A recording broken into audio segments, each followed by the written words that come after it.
Welcome to Dora cooking. இன்றைக்கி நம்ம உருளைக்கிழங்கு சாம்பார் எப்படி செய்கிறதுன்னு தான் பார்க்க போகிறோம். வாங்க, அதுக்கு ஒரு குக்கர் வச்சுக்கோங்க. 3 டேபிள் ஸ்பூன் எண்ணெய் சேர்த்திக்கோங்க. எண்ணெய் சூடான உடனேயே 1/2 டீஸ்பூன் கடுகு, 1 டீஸ்பூன் கடலப்பருப்பு, உளுத்தம்பருப்பு சேர்த்திக்கோங்க.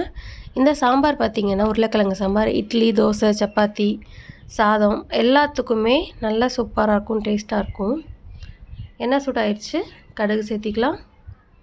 கூடவே கடலப்பருப்பு, உளுத்தம்பருப்பும் சேர்த்திக்கலாம். இது பொரிஞ்ச உடனேயே கொஞ்சமாக கருவேப்பிலை தழை சேர்த்திக்கலாம். கருவேப்பிலை தழையும் நல்லா பொரிஞ்ச உடனேயே 8 சின்ன வெங்காயம் 2ஆக நறுக்கி வச்சுருக்கேன், அது இதோட சேர்த்து நல்லா வதக்கி விட்டுறலாம். கொஞ்சம் ஸ்லோ ஃப்ளேம்லேயே வச்சுக்கோங்க. வெங்காயம் நல்லா வதங்கின உடனேயே 2 டீஸ்பூன் இஞ்சி பூண்டு விழுது நான் சேர்த்திக்க போகிறேன். அதுவும் நல்லா இஞ்சி பூண்டு விழுதோட பச்சை வாசனை போகிற அளவுக்கு நல்லா வெங்காயத்தோடு வதக்கி விட்டுருங்க.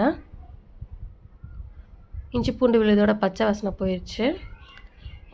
ஒரு தக்காளி, மீடியம் சைஸ் தக்காளி பொடியாக நறுக்கியிருக்கேன், அதையும் நல்லா வதக்கி விட்டுருங்க. தக்காளி நல்லா வதங்கட்டும்,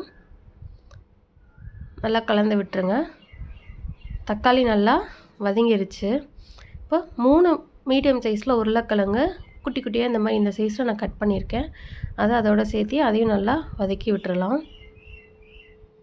தக்காளி வெங்காயத்தோடு நல்லா உருளைக்கிழங்கு கலந்து விட்டுருங்க. கலந்து விட்ட உடனேயே மசாலான்னு பார்த்தீங்கன்னா 1/2 டீஸ்பூன் மஞ்சத்தூள், 2 டேபிள் ஸ்பூன் கொத்தமல்லி தூள்,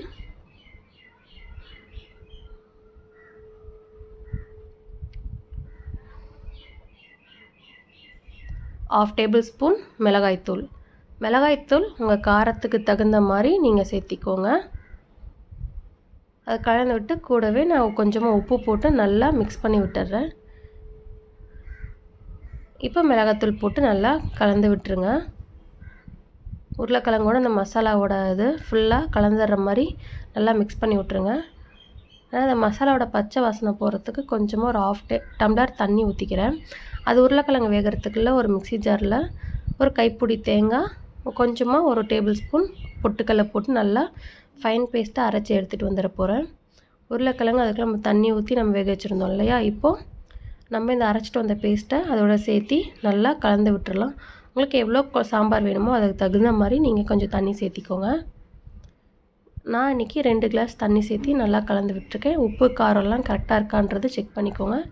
செக் பண்ணிவிட்டு மூடி போட்டு 3 விசில் விட்டுறலாம்.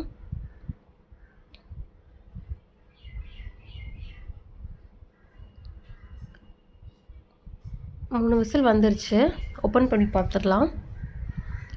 உருளைக்கிழங்கு சாம்பார் ரெடி ஆயிடுச்சு.